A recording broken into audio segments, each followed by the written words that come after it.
السلام علیکم ورحمۃ اللہ وبرکاتہ۔ اعوذ باللہ من الشیطان الرجیم،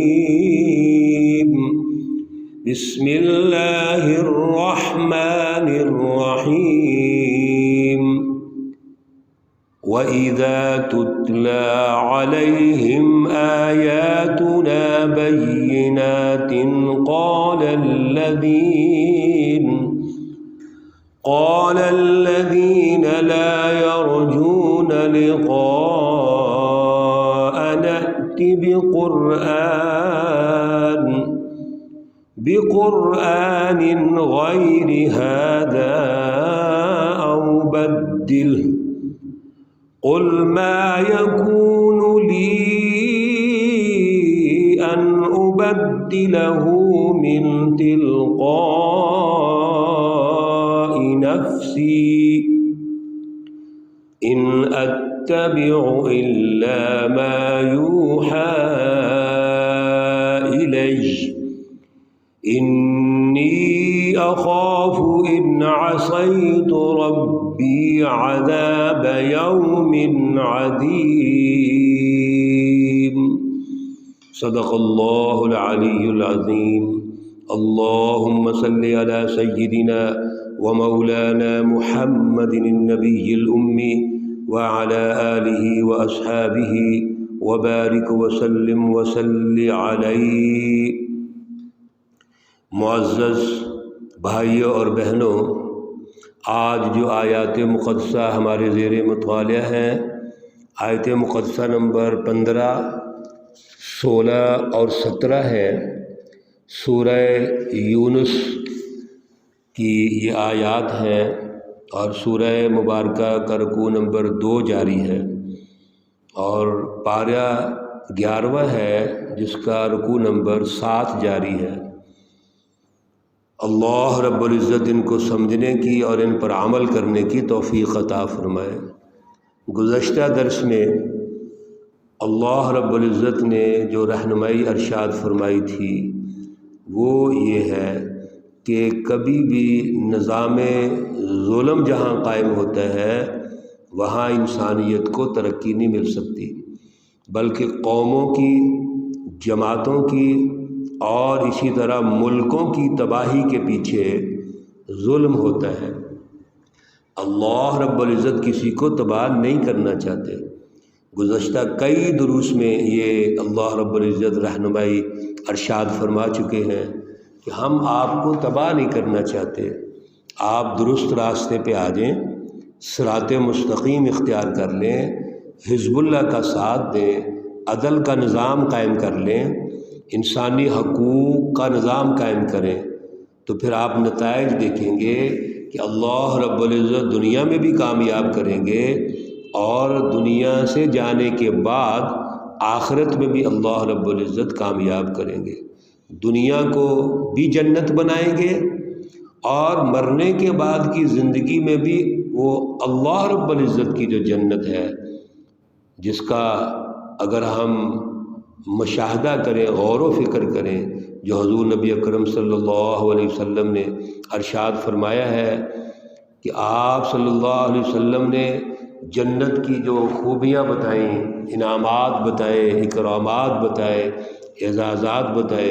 ان کا بغور مطالعہ کریں تو وہ انتہائی خوبصورت جنت ہے۔ جنت ترقیوں کا نام ہے، جنت اللہ کی رضا کا نام ہے، اللہ کا قرب کا نام ہے۔ تو جنتیوں کی تو ترقی ہی ترقی ہے، اس لیے یہ عدل کے نظام میں ہوگا، ظلم کے نظام میں نہیں ہو سکتا۔ اور اگر بعد والی جو قومیں ہیں ان کے لیے یہ رہنمائی دے دی کہ وہ پہلی قوموں کا مطالعہ کریں، ان کا انالیسس کریں، اور اپنے اندر یہ شعور پیدا کریں کہ ہم اللہ کے نائب ہیں، اس زمین پر اللہ رب العزت کی رٹ کو قائم کرنا ہے۔ تو ہمیں جو اللہ نے رہنمائی دی وہ تجزیے کی رہنمائی دی ہے، یہ نہیں کہ ہم درس سن لیں، آیات سن لیں، پڑھ لیں، اور پڑھنے کے بعد یا سننے کے بعد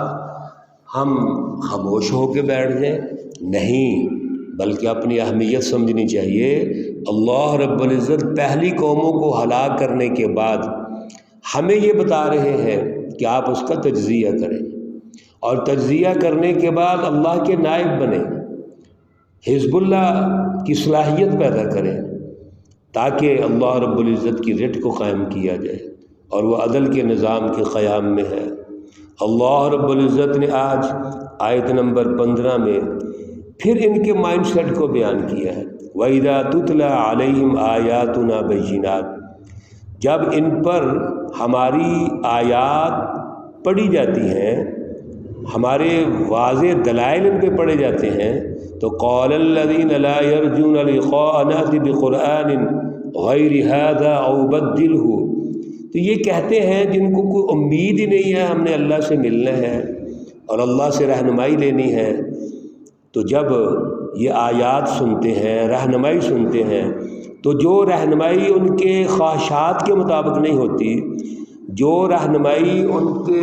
دلوں کے مطابق نہیں ہوتی، ذہنوں کے مطابق نہیں ہوتی، اس کو یہ قبول ہی نہیں کرتے، اور بڑے دعوے سے کہتے ہیں ائتی بقرآن غیر ھذا، اس کے علاوہ اگر کوئی قرآن ہے تو وہ اللہ لے آئے، او بدلہ، یا اس میں کوئی تبدیلی پیدا کر دے۔ کیوں؟ یہ جو ہمارے نظریات ہیں یہ تو ہمارے آباء و اجداد سے چلے آ رہے ہیں، ہمارے بزرگوں نے دیے، ہمارے بڑوں نے دیے، اب اس سے کیسے ہم انحراف کر سکتے ہیں؟ اللہ رب العزت نے بڑے خوبصورت طریقے سے حضور نبی اکرم صلی اللہ علیہ وسلم سے ارشاد فرمایا، قل، آپ ان سے کہہ دیجئے، ما یکون لی ان ابدلہ من تلقاء نفسی، یہ تو کسی کی حیثیت ہی نہیں ہے، میری ایسی طاقت ہی نہیں ہے، جرأت ہی نہیں ہے کہ میں اپنی طرف سے اس کو چینج کر دوں، کوئی تبدیلی پیدا کر دوں۔ ان اتبع الا ما یوحی الیہ، میں تو اپنے منہ سے کوئی لفظ ہی نہیں نکالتا اس وقت تک جب تک اللہ کی طرف سے مجھے اجازت نہ مل جائے، حکم نہ مل جائے، میں تو مکمل اللہ کی رہنمائی کی پیروی کرتا ہوں، ایون اپنے منہ سے کوئی لفظ بھی نہیں بولتا، وہ اللہ کی منشا سے بولتا ہوں۔ انی اخاف ان عصیت ربی عذاب یوم عظیم، میں تو اس سے بات سے ڈرتا ہوں کہ اگر کوئی نافرمانی ہو جائے تو اللہ رب العزت کا جو بہت بڑا عذاب ہے ہم اس کی لپیٹ میں آ جائیں گے۔ قل لو شاء اللہ ما تلوتہ علیکم ولا ادراکم بی، آپ کہہ دیجئے اگر اللہ چاہتا تو میں یہ آپ کے اوپر نہ تلاوت کرتا، نہ پڑھتا، ولا ادراکم بھی، اور نہ وہ تم کو خبر کرتے اس کی، فقد لبثت فیکم عمرا من قبلی، آپ ذرا غور کیجئے کہ یہ اللہ کی رہنمائی ہے تو اللہ کی اجازت سے میں آپ کو یہ رہنمائی بتا رہا ہوں، سنا رہا ہوں، سمجھا رہا ہوں، لیکن میں آپ میں ایک لمبی عمر ٹھہرا ہوں، 40 سال میں نے آپ میں گزارے ہیں، ان 40 سالوں میں ذرا غور کیجئے کہ میں نے کبھی کوئی چیز گھڑ کے پیش کی، اپنے پاس سے پیش کی ہو، یا میں نے کوئی شعر و شاعری کی ہو، کوئی ایسی چیز ثابت کر دیں، یا میرے کریکٹر اور کردار کے حوالے سے دیکھیں کہ میں نے جھوٹ بولا ہو، میں نے سچی زندگی بسر کی۔ عام طور پر 40 سال کی زندگی میں ایک بندے کا کریکٹر، اخلاق، عادات، اس کے رویے واضح ہو جاتے ہیں، کس نے زندگی کیسے گزاری ہے۔ 40 سال کے بعد تو لوگ ویسے ہی نیک ہو جاتے ہیں۔ تو پیارے رسول اکرم صلی اللہ علیہ وسلم نے اپنی 40 سالہ زندگی پیش کر دی، فقد لبثت فیکم عمرا من قبلی افلا تعقلون، کیا آپ کو عقل نہیں ہے؟ آپ یہ غور نہیں کرتے، سوچتے نہیں ہیں کہ اگر میرے اندر کوئی میل ہوتا ہے، عیب ہوتا تو 40 سال پہلے ہونا چاہیے تھا، لیکن آج جو میں بات کر رہا ہوں وہ اللہ کی بات کر رہا ہوں، اس سے عقل حاصل کرو۔ آیت نمبر 17 میں اللہ رب العزت نے پھر اسی بات کو واضح کیا، فمن اظلم ممن افترى علی اللہ کذبا،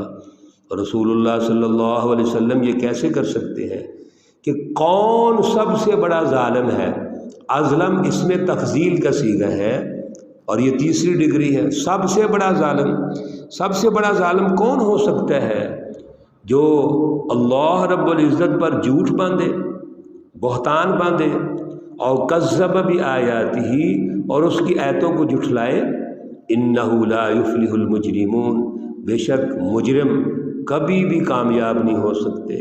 تو اللہ رب العزت کے حوالے سے کوئی غلط بات کیسے کر سکتا ہے؟ اور پھر رسول اللہ صلی اللہ علیہ وسلم جو بات ارشاد فرما رہے ہیں وہ براہ راست اللہ کی رہنمائی ہے۔ وہ انسانیت کو ضلالت سے، گمراہی سے، شرک سے، کفر سے، نفاق سے نکالنا چاہتے ہیں۔ تو آپ صلی اللہ علیہ وسلم اپنے کریکٹر اور کردار کو پیش کر کے یہ بات سمجھا رہے ہیں کہ اللہ رب العزت کی رہنمائی کو حاصل کرو، اس کے ذریعے سے اعلیٰ شعور اور اعلیٰ نظریہ حاصل کرو، اس کے ذریعے سے اللہ رب العزت کی رہنمائی کی رٹ قائم کرو تاکہ ہم دنیا اور آخرت میں کامیاب ہو جائیں گے۔ اللہ رب العزت ہمیں توفیق عطا فرمائے، وہ اعلیٰ صلاحیت پیدا فرمائے، اور اللہ رب العزت جو اعلیٰ شعور اور اعلیٰ نظریہ دینا چاہتے ہیں اس حزب اللہ اور سچی جماعت کے ذریعے سے اپنی رٹ قائم کرنا چاہتے ہیں، اللہ رب العزت ہمارے اندر بھی وہ توفیق اور صلاحیت پیدا فرمائے۔ اللہ رب العزت تمام مرحومین و مرحومات کو جنت الفردوس میں اعلیٰ مقام عطا فرمائے، ان کی آخرت کی منازل میں آسانیاں پیدا فرمائے۔ اللہ رب العزت ان کے صغیر کبیر گناہ معاف فرمائے۔ اللہ رب العزت ہماری بھی توبہ قبول فرمائے، ہمیں بھی وہ اعلیٰ نظریہ اور اعلیٰ شعور عطا فرمائے جو دنیا میں ہم اختیار کریں، اور پھر دنیا سے جانے کے بعد ہمیں بھی جنت الفردوس عطا فرمائے۔ اللہ رب العزت تمام بیماروں کو شفائے کاملہ عاجلہ مستمرہ عطا فرمائے۔ حسبنا اللہ ونعم الوکیل، نعم المولا ونعم النصیر، یا حی یا قیوم برحمتک نستغیث، ربنا تقبل منا انک انت السمیع العلیم وتب علینا انک انت التواب الرحیم، وصلی اللہ تعالی علی النبی الأمی محمد وعلی آلہ واصحابہ اجمعین برحمتک یا ارحم الراحمین۔ السلام علیکم ورحمۃ اللہ وبرکاتہ۔